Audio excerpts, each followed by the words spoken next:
युद्ध धर्म और जाति पर लड़ा जा रहा है। तो अमेरिका, पाकिस्तान, चाइना, ईरान की जो गठजोड़ है, एक तरफ वही मित्र है और दूसरी तरफ मित्र का शत्रु भी मित्र है। दूसरी तरफ ईरान यरूशलेम पे हमला करता है, हमास यरूशलेम पे हमला करता है, चाइना कहता है कि हम ईरान के साथ हैं। और कब किसके साथ हो, कब किसके साथ नहीं है, इसलिए भारत देश के मुसलमान को ये जानने का समय आ गया है।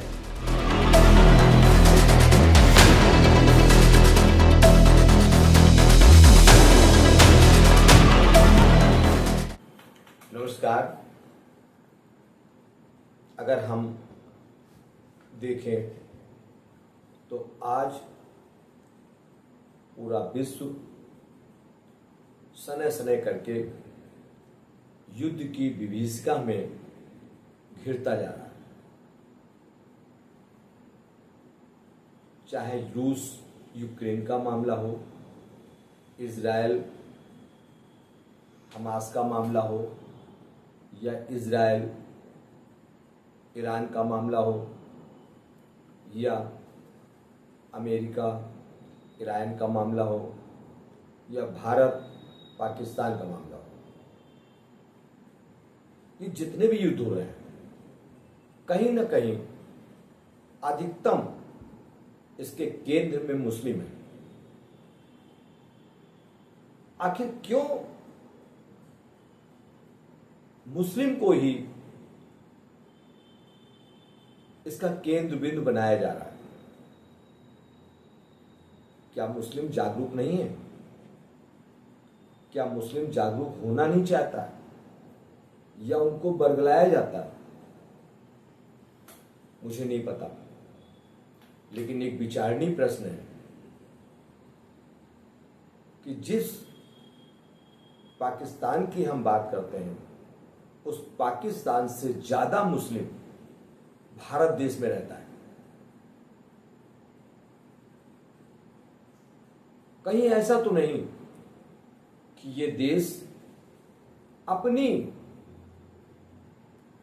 स्वार्थ पूर्ति के लिए, अपनी हित पूर्ति के लिए भारत देश के मुस्लिमों को भड़काने का काम कर रहे हैं। वो नहीं चाहते होंगे कि भारत विकसित देश बने। शायद उनका ये मानना है कि भारत विकसित देश बना तो पाकिस्तान की हाल और भी खराब हो जाएंगे, जबकि भारत ऐसा कभी नहीं सोचता। भारत ने हमेशा अपने पड़ोसी देशों के साथ अच्छा व्यवहार किया है, और भारत का मानना है कि पड़ोसी यदि स्ट्रांग होगा तो स्वयं भी हम मजबूत होंगे। लेकिन बहुत से लोगों को, बहुत से देशों को ये पसंद नहीं है। मुझे समझ नहीं आ रहा कि वास्तव में ये युद्ध का क्या कारण है और युद्ध किन कारणों पे लड़ा जा रहा है। सीधा सा एक मुद्दा है। पाकिस्तान चाइना का सपोर्ट करता है, चाइना पाकिस्तान का सपोर्ट करता है, जबकि चाइना में मुस्लिमों की स्थिति बहुत दयनीय है। फिर पाकिस्तान चाइना के साथ दोस्ती क्यों बढ़ाता है? यदि मुस्लिमों के हित की ही बात करनी है तो चाइना में, जहां पर मुस्लिमों की स्थिति बहुत दयनीय है, ऐसी स्थिति में चाइना मित्र देश कैसे? दूसरा प्रश्न, उनके देश में बलूच का युद्ध, आखिर मुस्लिम का दुश्मन क्यों? क्या कारण है? और यदि मुस्लिम का दुश्मन है तो भारत के मुसलमानों को इसका मतलब भड़काने का प्रयास किया जा रहा है। हम ईरान की ही बात करते हैं। ईरान को अमेरिका कहता है कि हम इन्हें न्यूक्लियर पावर नहीं बनने देंगे,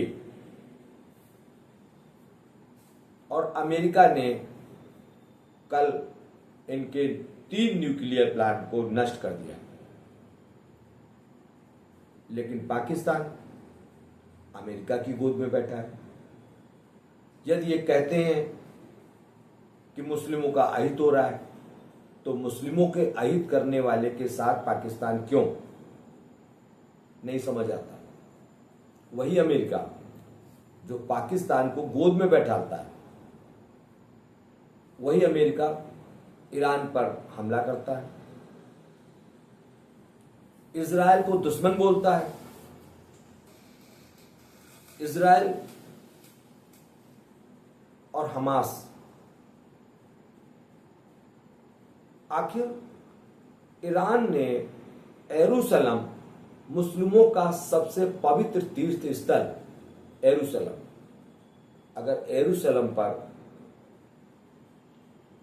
ईरान हमला करता है तो क्या ये मुस्लिमों के हित में है?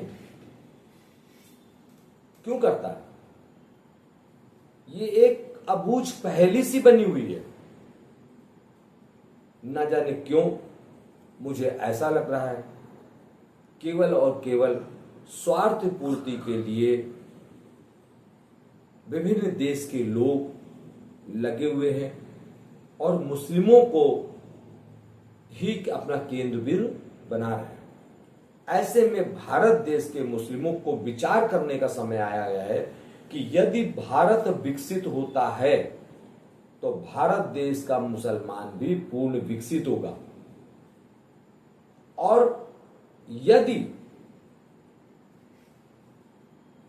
जो अन्य देशों की चाल या सोच है कि हम भारत देश के मुसलमानों को गुमराह करने में सक्षम हो जाएंगे, तो यह उनका भ्रम है। लेकिन हमारे देश के मुसलमानों को भी सावधान रहने की आवश्यकता है और ये पूरे गेम को समझने की भी आवश्यकता है। क्या ये युद्ध धर्म और जाति पर लड़ा जा रहा है? शायद नहीं। इस सारे पृष्ठभूमि को यदि आप उठा के देखेंगे तो कहीं पर भी धर्म और जाति का उद्देश्य नहीं मिलेगा।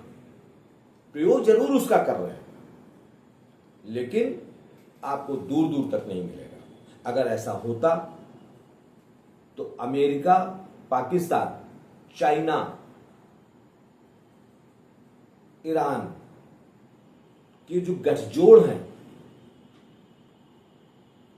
एक तरफ वही मित्र है और दूसरी तरफ मित्र का शत्रु भी मित्र है।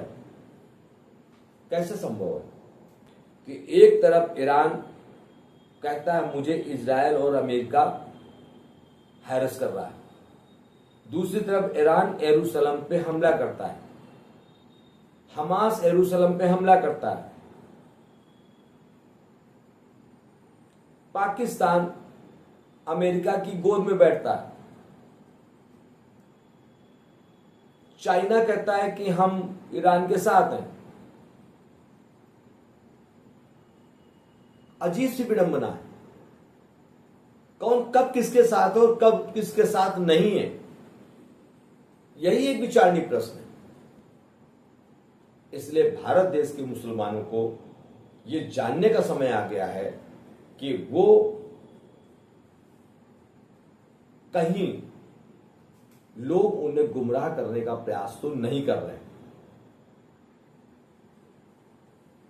उनको अपने हित के विषय में स्वयं सोचना है। क्योंकि राष्ट्र है तो ही वो है। यदि राष्ट्र विखंडित होता है, हालांकि ऐसा तो सवाल ही नहीं होता है, लेकिन कुछ लोग इसमें समस्याएं खड़ी कर सकते हैं। इसके लिए हमारे देश के मुसलमानों को जागरूक रहने की आवश्यकता है। धन्यवाद।